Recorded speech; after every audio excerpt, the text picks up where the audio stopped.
Good evening, and welcome to the program. Let's get straight to today's market action on Wall Street.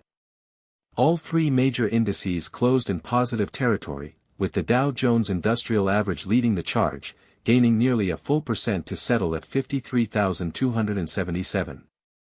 The Nasdaq and the S&P 500 both added about 0.4%.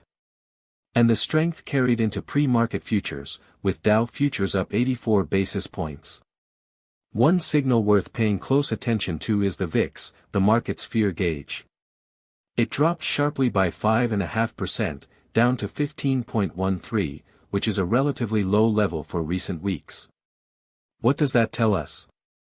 It tells us that options traders are becoming noticeably less concerned about downside risk in the near term. At the same time, the 10-year Treasury yield continued its climb, now at 4.74%. The dollar index was little changed around 98.8. In commodities, both crude oil and gold posted modest gains, with spot gold up about 1.5%. Now, here is the interesting part about today's session. We saw a clear rotation in capital flows.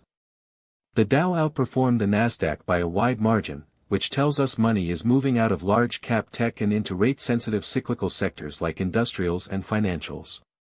A perfect example is Nvidia. Despite the broad market rally, Nvidia actually closed down about 1%. But the bigger story today was in crypto. Bitcoin and Ethereum both spiked more than 8% at one point. However, we need to flag this very clearly: these price moves have not been confirmed by independent and reliable sources. So we are treating them with caution.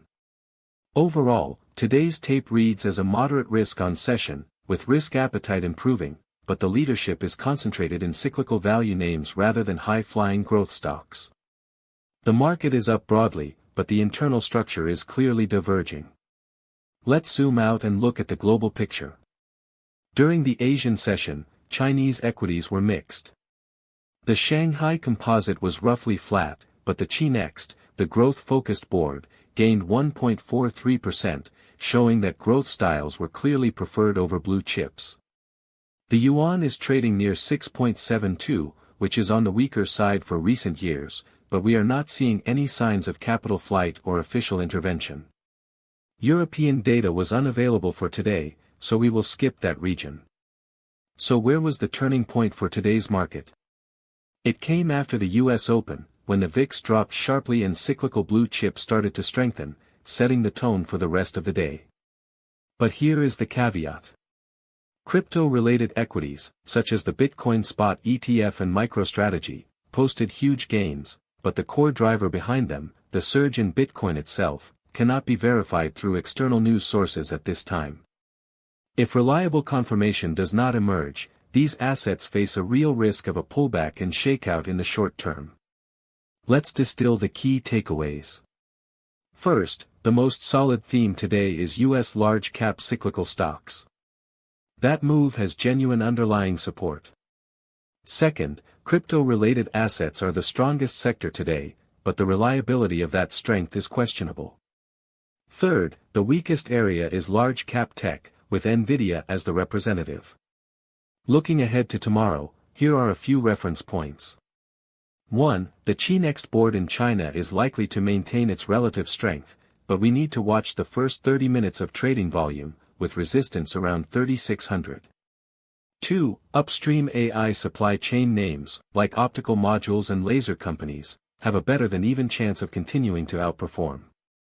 3. The dollar index is expected to trade in a range between 98.5 and 99.2. 4. Crypto assets, in the absence of verified news, face a roughly 50% chance of a sentiment-driven pullback. Let me wrap up with a final thought. Today's core logic is that money is rotating from defense to offense, and from expensive tech into cyclical value.